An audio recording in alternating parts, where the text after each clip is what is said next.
I think, to me, we are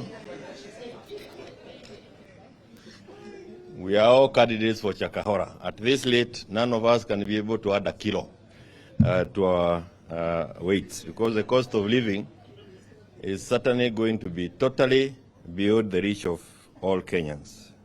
And I wanted to say, when we talked about the 4-5 issues as Azimio, the cost of living, this bill deals with the cost of living. So when you were saying that before any talks take place, we needed to address the cost of living, you can see where the vision that our leader had. When you talk about the need to protect multi-party democracy, to ensure that parties within Azimio are not swallowed or collapsed, it's because if they are collapsed, then there will not be this voice on behalf of Kenyans. The voice of the voiceless will have been taken away, and they are still at it. And I think it is important that they are told they will not succeed, because in succeeding, they will have killed the voice that speaks on behalf of Kenyans.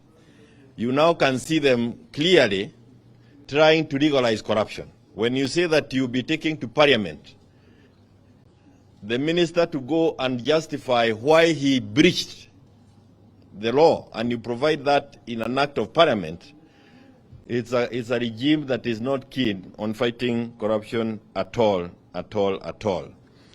In the whole of the presentations that we have had, I didn't hear any attempt to seal the loopholes. And if we sealed the loopholes, I'm sure there will be a lot of money that can come back and be available to Kenyans for the things that they have been complaining about.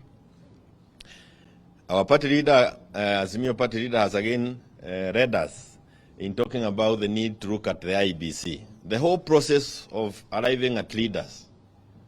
The leaders we have in Parliament and those who went through the window into State House and other places are now producing this.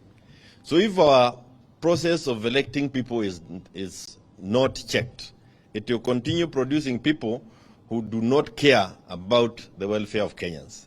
And that is clear from the kind of bill that has been led to us and the one we have been going through. We've been talked about Vision 2030. Now, and let me also say, when you have in Parliament, 90% or 80% of fellows there, and especially from some regions, were all leagued in.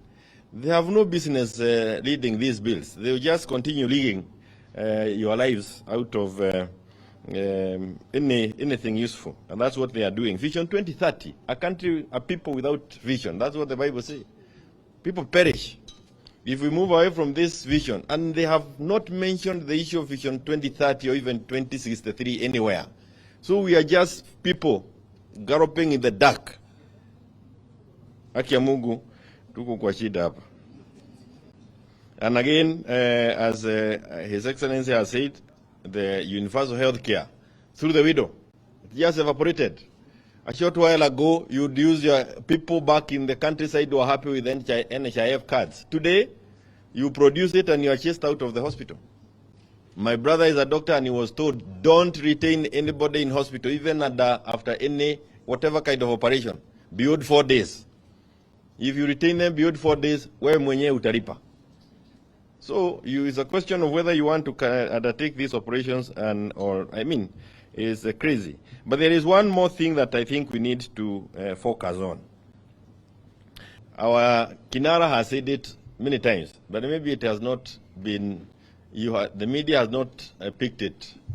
The amount of money that is spent by Parliament moving from one country to the other,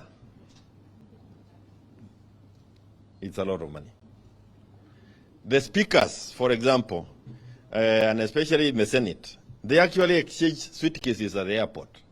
He has so many places to go, he has no time, to cover all the trips that have been earmarked for him in a year.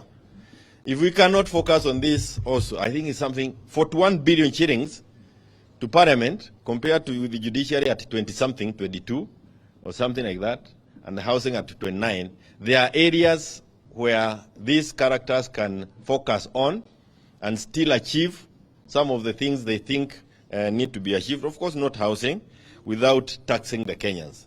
Taxing the merry-go-round, Mama Boga na wale mem. I don't know whether you understand. Mount Kenya is full of those merry-go-rounds. And merry-go-round, chamas, all those table banking.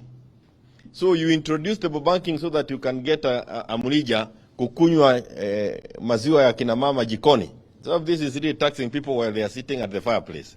It's really not something that you need to sit loud and wait. But, from Nyandarua the other day, I bought some fruits.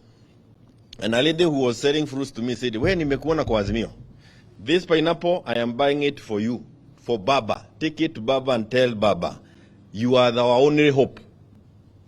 Ukirudi nyuma, wa Kenya watapata shida." Kwa hivyo, Kenyans are looking at what you are doing and the leadership that you are giving to us. Na jana usiku nikawaambiwa, wanagojea tu kuambiwa twende. Pali utasema watu waende, hapo ndio watu wataenda. Wame give up kwa hii watu ambao wako hapa. Asante sana. Thank you so much.